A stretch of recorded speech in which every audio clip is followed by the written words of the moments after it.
So today I'm going to talk about a laser engraver, and this is xTool D1. The lower wattage, I can't remember which watts they were, but there's 2 wattages. This is the lower one, but I just want to show you the capabilities you can do with one of these. So this came in pieces. So here are some things that I did. I did this one. And it just says a cut above the rest, and then Roger and Diana. And I just got, this is just a piece of bamboo, a bamboo cutting thing I got at the dollar store. My nephew Michael, who's really a pro at this, gave Diana and Roger this. It's a cake stand, and it says, "Love is Nana's secret ingredient." This I got.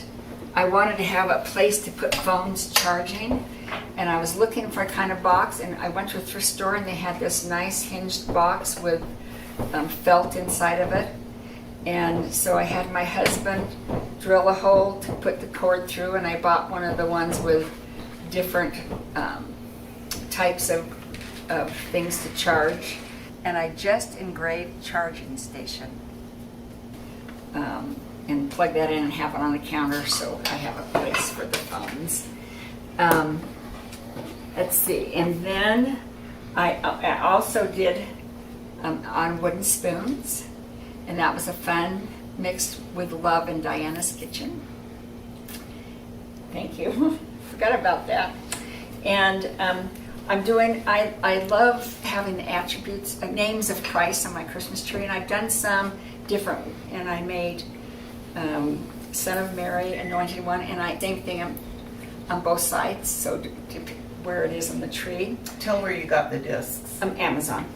Okay. Pre-cut holes and everything. Pre-cut holes, and this one came with a little twine. You can use any twine, and what I'm planning to do is I will take this, because you want it hanging straight on the tree. I just tied this in a knot, and I'll just put a red ribbon in here. I like this size, maybe. And then because I like having a bow, so this is about 2 feet of ribbon, and so if you hang it on the tree this way, it'll lay right. So, but I like just making a loop, so I'm tying in a kind of a loose knot, and then a bow. And you can do this more permanently if you'd like. And so there's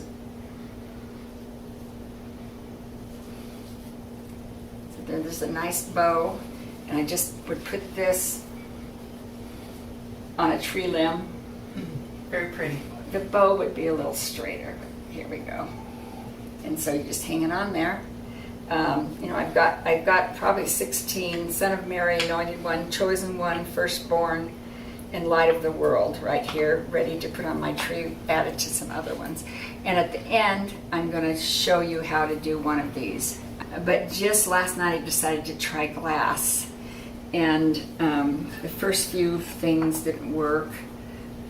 So what it is, it's hard to see. It just says the 5 sisters. So I just don't have a frame, but here it is. I'll put a little piece of black behind the words so that you can see it.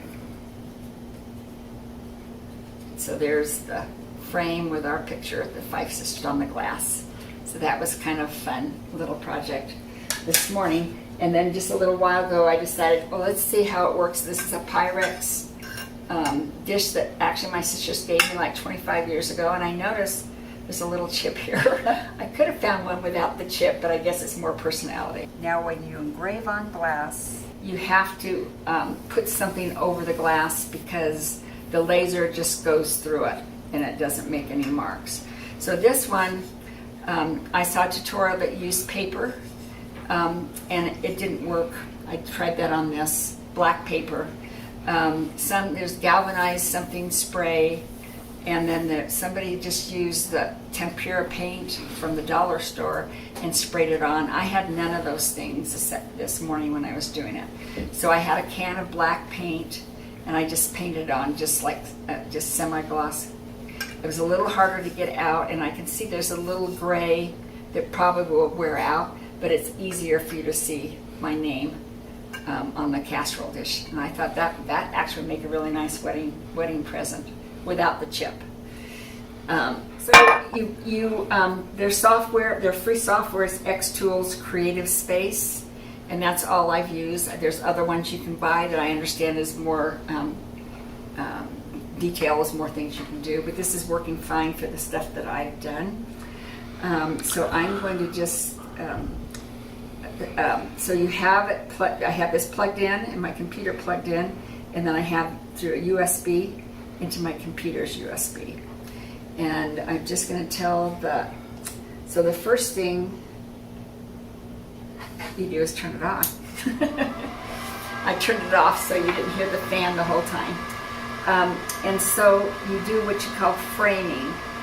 So now I'm going to frame it. It kind of moves to see where the space is going to be. So you can kind of see if it's centered, it's where you want it, and adjust it. Make sure, I'm going to make sure that the hole's on the top, because I want to make it straight. Okay, so that's complete. I'm now going to, I've set it to the depth and the speed I want. I'm going to go like 98 out of 100 depth, and I think I did about 18 speed, just to make sure. Okay, and then I'm just going to start it.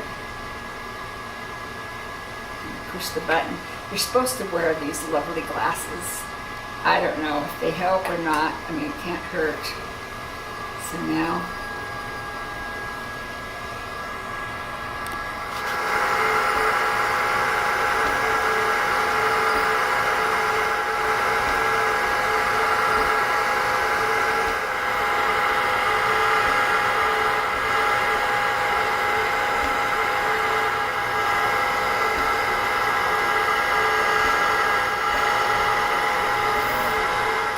okay, so we're all finished. It's a little lopsided, but not too bad. I'll finish the other side and get it more centered. Most of the time you only see one side. I like the idea of having both sides. So it's a fun little tool. I will maybe revisit when I figure out to do on metal. I will do that. There's also, you can buy for extra, almost the same amount as the whole thing costs, that you can do glasses.